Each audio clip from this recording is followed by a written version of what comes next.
I don't think you heard me.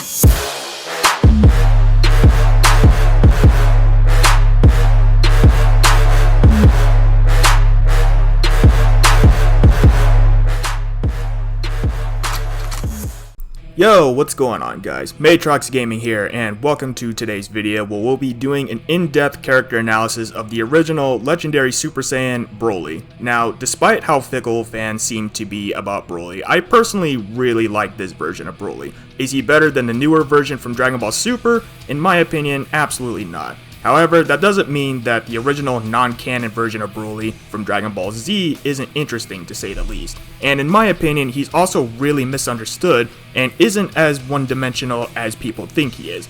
All of that will be explained in this video, but before I begin, if it seems like I'm praising and dick riding this guy to no end, keep in mind that I'm just stating facts and nothing I say will derail from that. So with all of that out of the way, let's begin. The best place to start with Broly is his birth on the same day as Goku, which is quite interesting because compared to other Saiyans who are born with normally low power levels like Goku for example, who was said to be born with a power level of 2, Broly was born with a power level of 10,000. 10,000. To put into perspective, that is the power level that Goku's father Bardock possessed when he battled against Frieza, and it was believed Bardock's power level matched that of King Vegeta, the king of all Saiyans, and probably the strongest known Saiyan of their time. And for Broly to be born with a power level so high like that, that is quite literally the strongest Saiyan baby to ever be born in the Dragon Ball timeline. It wasn't said exactly what Broly's power level was at birth when he was brought into Dragon Ball Super, but as far as I know, Broly from DBZ holds the record for the highest power level at birth. He was so powerful at birth that King Vegeta ordered for Broly to be killed despite what he could possibly do for the Saiyan race. Even when Broly's father Paragus tried to get the king to spare him, which ended up getting Paragus sentenced to death as well. Most people believe that Broly's hatred for Goku is literally all because of his crying when they were both born, but I think it goes a little more in depth than that, because if it doesn't, then there wouldn't really be any need for this video.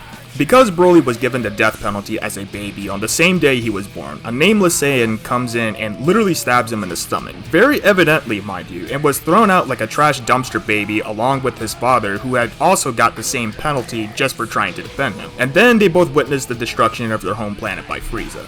If this doesn't show you that Broly was meant to be a bitter person, then I don't know what will. All of this happened with Goku's constant crying, so I honestly believe that he believes everything that had happened to him after only just being born due to the crying. It's likely he associated the crying with everything else that had happened to him, and that's why he truly hates Goku. And just seeing Goku or anyone that looks like Goku, or even cries like he did, like with Goten, was enough to bring him to the point of madness. And I believe this is truly the case, considering just seeing Goku in his first movie was enough to anger him and throw his forced nonchalant nature off balance, but in the second movie, after hearing Goten's crying and how it sounded so much like Goku's in the past, subconsciously triggered what is essentially his PTSD.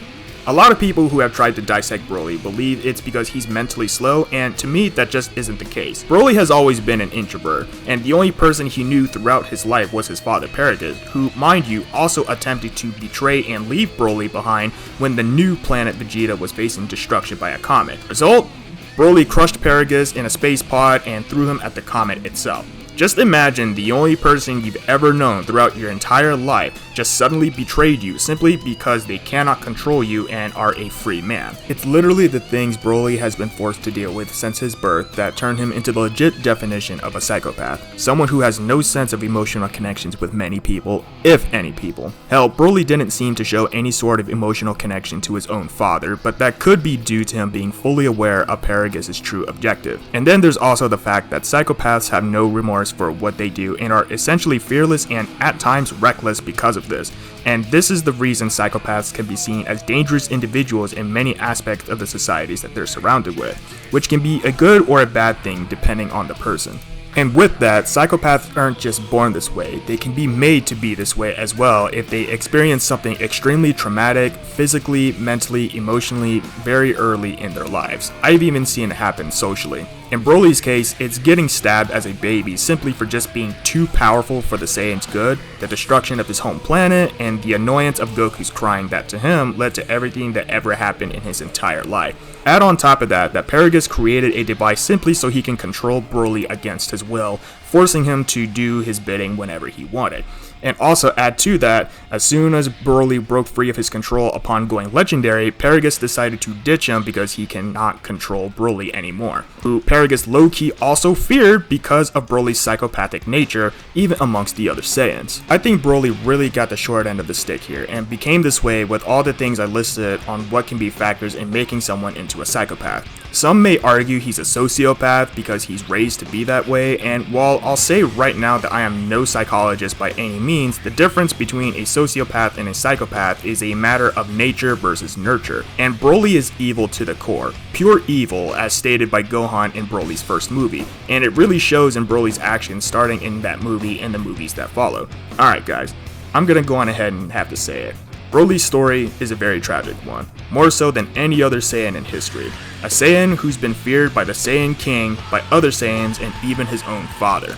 And add on top of that he was stabbed and left to die for being too powerful for them, witnessing his planet being destroyed, being controlled against his will for his whole entire life, then being used as a weapon that only benefits his father and not himself, only to be left to die again because his father could not control him anymore. I don't think Broly is the true villain in anything he's ever been shown in, despite how evil he's been.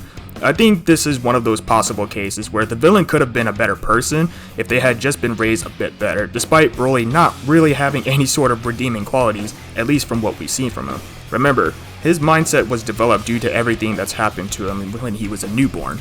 This is the type of stuff that turns good people against the world, so while you can argue Broly still would have been a pure evil psychopath, had these things not happened to him, I think he would have been better as a person and probably more redeemable. I think the true villain in anything Broly was ever been shown in is Paragus, even after Broly killed him, for failing to be a father to Broly and not making him even close to what an idealistic Saiyan should be.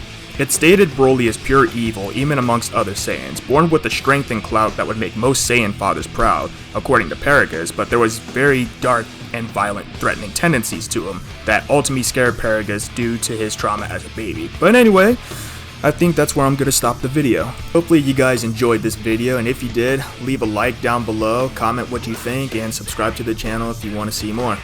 That's it for today guys, Matrox Gaming out. Peace.